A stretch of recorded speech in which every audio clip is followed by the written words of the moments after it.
Next question. Ooh, look, there are people now. All right, you first, then you. I just want to ask, how come guys that made Repo Man haven't killed the How come the guys who made Repo Man haven't been eviscerated? Anthony Stewart Head pay them a little visit. Well, you know, I think they kind of have, in the sense that no one liked the movie and everyone said it sucked? But I think even more so than that, I think by just ignoring the fact that we existed. You know, I think they just pretty much, not only them, but mainstream media. The only ones that were even commenting on the similarities were horror sites, were horror reviewers. Mainstream never talked about Repo Opera and Repo Man in the same breath. But you know they knew. They just drank the Kool-Aid. You know, they got the memo. Well, don't you fucking talk about this? Yeah. It was like Fight Club. So you know, I mean, evisceration. I mean, the film kind of came and went, and I think they're only really relevant now because of us. I think they're part of our memoir. It's like people rent that by accident. Like, Yeah. wait, aren't they supposed to be singing? But I actually haven't seen the film, so. Good. Me neither. Nor I. I see it. I can't unsee it, unfortunately. You have to see it. Right back there. Bill's not taking questions tonight.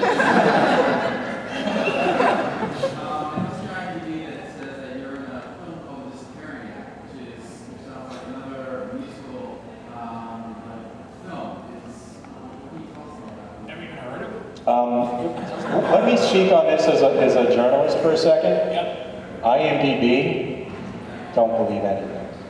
It is it's where intelligent conversation goes to die. Unless you read it on a site like Dread Central. Yes. Or one of the plethora of websites you go out there. You know if Bill Mosley's making a new movie, we're going to cover it. So, yes, sir. Thank you very much. God bless you. And, you know, I actually did do a movie where I did sing. I don't think I sang. I think I lip-synced something called El Dorado. And that's a 3D movie that I made over in Cornwall, England last summer. And that has some very weird and eclectic cast. It's got Brigitte Nielsen in it, Michael Madsen, Jeff Fahey. I think it might have been David Carradine's last movie or one of his last movies. So there was a whole, I think Daryl Hannah was in it. I don't know, it's just a weird. Let's look on IMDb. Yeah, we'll go to IMDb and just get the the facts about it. Straight shit about it. And I lip sync the song. I didn't sing anything. That's coming out. I think it's in 3D. I don't even know. But it, you know, I'm looking forward to it. I'm certainly happy to work. Next question. All the way in the back. No, you. Another one for Bill. When I saw Repo, I was expecting Otis singing opera. You're kind of like maybe the most normal looking one out of the bunch. Was that something you had? Was that your idea? Or? Yeah, it certainly was something that attracted me to the part. You know, Luigi, what was interesting was that it was not so much a makeup part, except when I tear my shirt off and I got a bunch of scars on my chest. But for the most part, yeah, it was kind of normal. Yeah. Yeah, I got the style a little bit. You know, it was my hair, it was my eyes, you know, there was no, yeah, it was me. It's a lot easier. Yeah. That was exciting to me. And how often does Bill get to play normal to begin Well, with? was it your idea or was it? Oh, no. I served the production. I served the production, man. Bill serves a lot of things.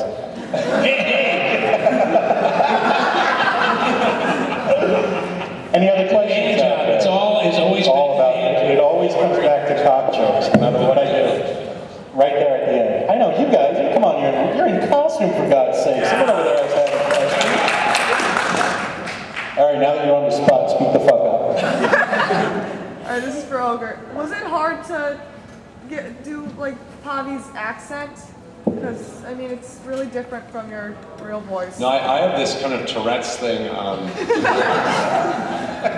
has a doctor's note. I have a doctor's note for this. Ever since I was little, my grandfather's Scottish, so that was the first one. And whenever I'm around somebody with an accent, I start to mimic it. So I'm a bit of a chameleon. So when I'm on tour, it's really embarrassing sometimes because I'll be in Germany and I do funny impressions of the accent too. So if I'm in Sweden, I'll do a Swedish accent. If I'm in Norway, I'll do it. I'm always listening to the different inflections for some reason, and I don't know why. It's a part of my bad behavior. And I've embarrassed myself more times than not, sticking my foot in my mouth, coming back at somebody with a response with an accent that's just hyperbolized. It's just way over the top, and I'm red-faced at the end. They're looking at me like, what are you doing? And so I've always kind of had that part of my brain that's a bit disconnected. And so I find it really easy to kind of do accents. And Italian was one that ever since I was a kid, I always did an Italian accent because I always loved it.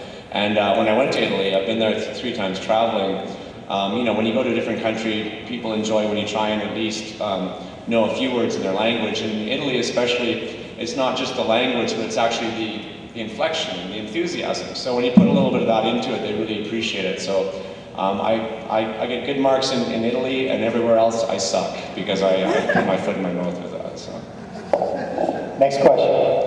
Anyone? Going once? You look like you have a fucking question. No, I'm pointing at you. Oh. Yeah, you. Okay. You're like, shit. I'm not really sure because, well, basically I was going to ask if the cult following keeps like building up even more.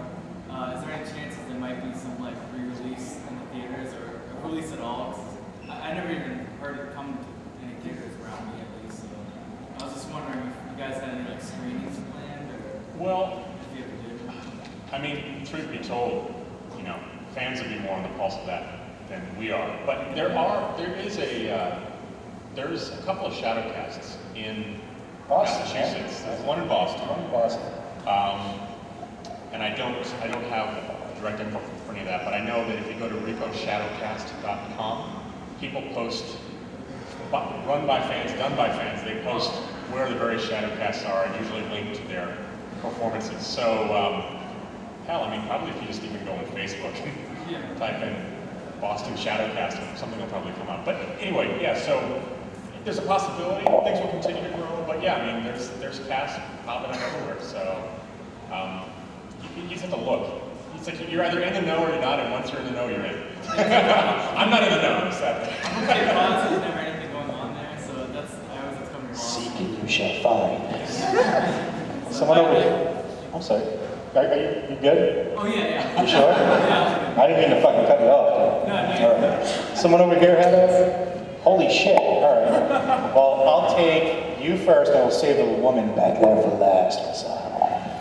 Beauty is always something that we do. Anyway, go ahead. You first. Yes, I recently found out that Terrence has entered into the world of comics, and I'm quite interested in what he's doing with it. And I'm just curious if, because of success in the cult following, if there's any possibility he can make, I don't know what the position is with the characters and copyrights, but he made storylines like Tales of the Grave Robber, or flesh out some of the characters' backstory, and hop on the world that you created.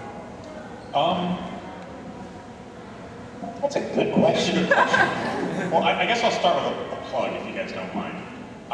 For those of you that don't know what he's talking about, for the last 2 years I've been basically self-publishing, drawing and writing a comic book series called The Molting, which I have available here if you want to come by and check it out.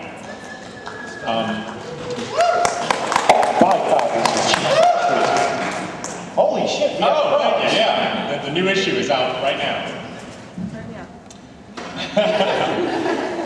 But so my background is actually in illustration. That's how I began my life as an artist.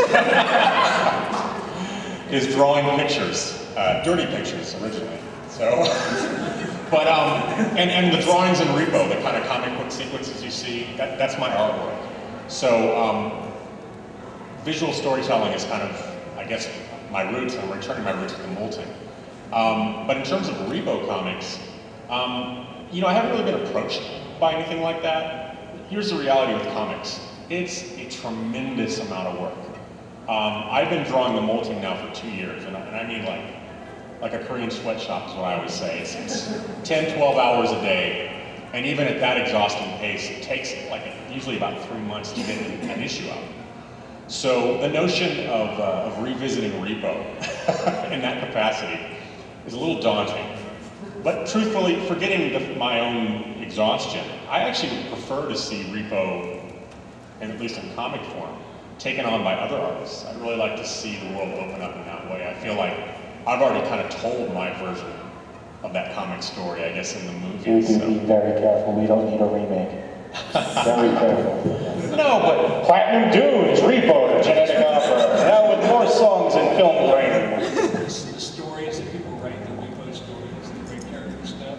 sure, there's fan fiction. Fan fiction, sexy stories. Yeah, but I would almost even love to see it officially. I mean, I don't know. I think that the world is really, it'd be cool to see. I mean, even if it was like written in rhyme or something, you know, like, just kind of like something you haven't seen yet. But I probably wouldn't take that on myself, just because I've been with Repo for a long time, and I know how much work it would take. So I'm a bit, I got my hands full of the molting at the moment. But, you know, I mean, there's artists in the audience, I'm sure. Make it happen. I'd love to see it. You just got a blessing. Question right there.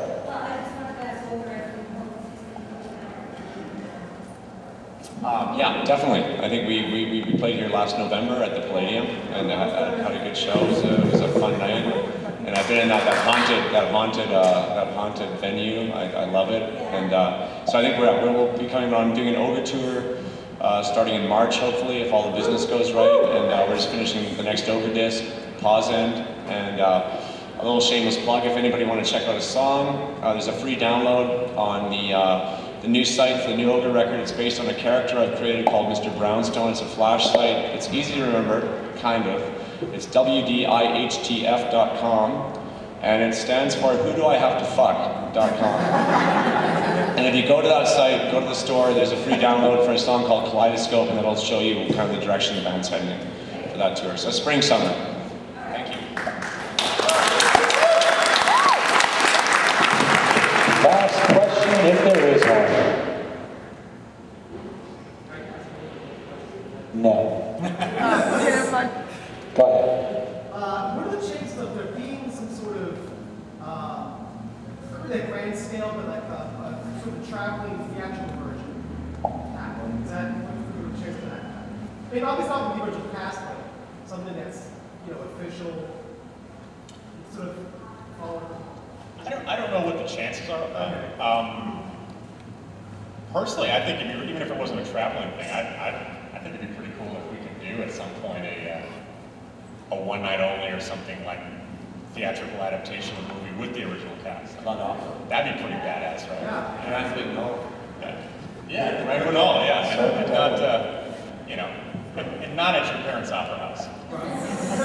It'd be like in the killing fields.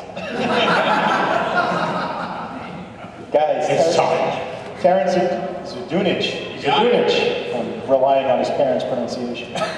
Terrence Zdunich, Ogre, and Bill Moseley, your cast from Repo. Come on.